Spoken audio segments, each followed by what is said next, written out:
Welcome to the Flore, sci-fi and fantasy lore. We are in part 2 of our series on Paladins. As we mentioned before, if you want the whole episode all at once, it is free on the Patreon there, just all together. In the previous episode, we talked about the origins of the Paladins in D&D. We talked about the class changes required to become them in the first editions. We talked about some of the divinities in the later editions, and we talked about the big change that came with 5e, moving away from divine gods and into divine oaths. And then we talked about the most popular version of the Paladin currently being played in D&D and in Baldur's Gate, and what their oaths are and how they're very much the quintessential Paladin. And then we begin to talk about a lot of the other oaths. And that is where we're going to continue here. We're going to be diving into more of the diverse oaths that offer a lot of variability to how a Paladin is played. If that's what you're looking for, this is the episode for you. Roll the intro.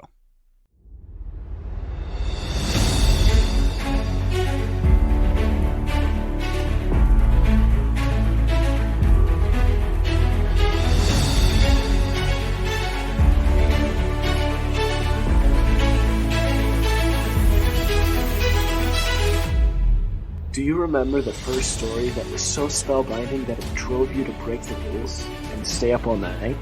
To keep reading, keep listening, keep playing? So good you forgot your life and lived there? So good that the moment it ended, you asked yourself, what next? Welcome to the Flore. Our goal is to take you back, take you deeper, to explore and understand more, and relive that childlike wonder. Join us as we dive deep into humanity's greatest stories, no matter how they are told, through books, movies, television, even games. One of us does an in-depth research on our topic. One of us is familiar with the topic. And one of us knows nothing. So the right questions will always be asked and will be addressed for anyone coming into the topic, regardless of how much you know. Enjoy another world, another adventure, another spellbinding story. Join us on the Flore. Next, we have Oath of the Ancients. If you want to be a hippie paladin, ancients are the ones for you. You'll perform acts of kindness and compassion to inspire hope in others. Cultivate goodness and beauty. Take time to take part in the joys of life to ensure that you can safeguard it for others. You will share your inner spark and be the light. So this is your druid paladin hybrid. That feels kind of vague. I kind of wrapped it up. So you can be an owl bear while praying. I don't think they get a polymorph or wild shape. Okay, so when you say druid paladin, you mean lame druid paladin. Well, paladins are half casters. They only get up to like level 5 spells. They don't get a lot of spells. You know, it's very much magic light. I would say you. But they get a lot of martial abilities. Yes, yeah. You get all the weapons, all the armor, And the multi-attack, I know. Yeah. So they're very much heavy on being a fighter, but they get a little bit of magic. I guess. When you say druid paladin, that's not what I want to think about. Well, so they get a channel divinity, Nature's Wrath. They can summon vines to ensnare people. And then you can also turn fae or fiends. So they'll get speak with animals and spells like that. Very druid-like spells. Okay, I like that more. We have the Oath of Conquest. They wish to rid the world of chaos and strife through violence. They are very much like the peacemaker. I will kill any man, woman, and child in the name of peace. This is an oath taken under a war god. This is also a good one for evil paladins. And there are greater devils called the Hell Knights or Narzugons that also take this oath. Very much I'm gonna crush everything in front of me, Their channel divinities are fear ability, that they can do an AoE fear, and then also guiding strike, which gives them a +10 to hit, which is pretty powerful. So I'm actually I didn't, and when I first heard that they were kind of pulling deities away from paladins, I, like many players, were offended. It'd be like, that's where their spells come from. But hearing you go through these oaths, I like how it's opened up some variety in the type of paladins in the world. I do like that. Yes. Yeah.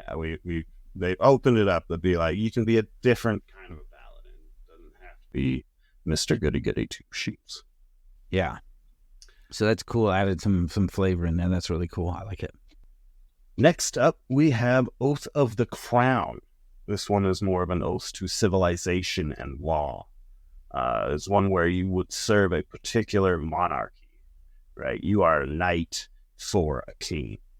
Their principles would obviously vary from one to another, depending on who you serve.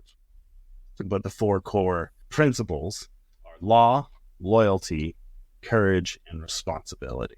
Jeez, sounds so not fun. You just get an adult job if you want to play that paladin.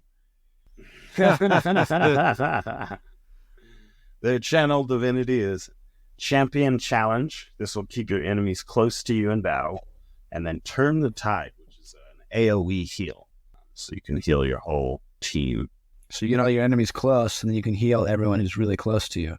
I like that. Sounds like the optimal tank, because like a lot of tanks don't have good ways of pulling aggro in 5e, but that one sounds like it does. Not only that, but I mean, you're paladin, so you already got some decent charisma. It makes it so, it's a will check, but they can't move more than 30 feet away from you. It's what it will do. Yeah, I mean, it'll have a save on it, but still, good to be able to pull that aggro. Next, we have Oath of Vengeance. They're the ones who will fight the greater evil by any means necessary. The ones who will do the dirty work with no mercy. They have channel divinity. Their channel divinity is Abjure Enemy. This is a powerful, frightening ability.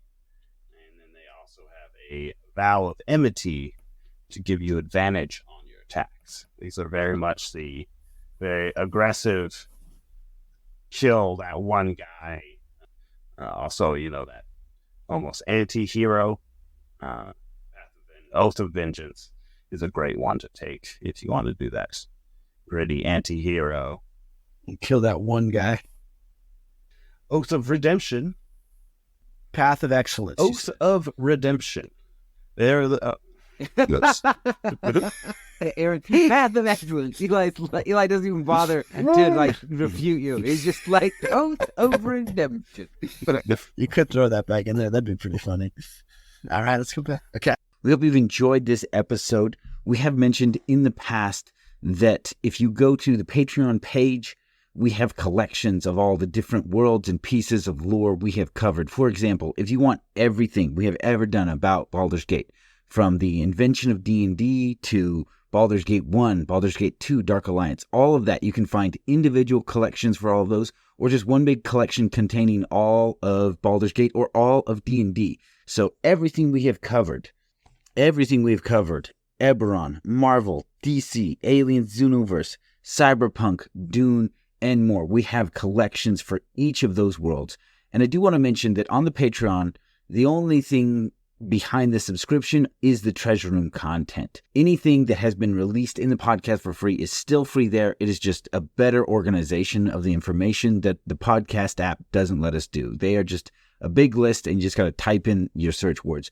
On the Patreon, there are tags for everything. You got fantasy, D&D, creature features, Baldur's Gate 1, Baldur's Gate 2, Dark Alliance, all of that. Just an individual tag for those episodes. And as I said, we do have collections just to make this as easy as possible to find what you're looking for. We have learned in the past that a lot of people who listen to the Flore, they're interested in one or two of the worlds, and they may check out one or two of the episodes when we switch worlds, but they're really just mostly interested in that. So we just want to consolidate everything you're looking for to make it just as easy as possible to access. So check that out just to make your life easier. And we are working at making sure you can download any of the free episodes there. So even if you're going to lose Wi-Fi or connection, you can get the episodes you want before that happens, or just not burn your data while you're traveling to and from work or whatever else is you do while you listen. And thank you. I hope you continue to enjoy the show.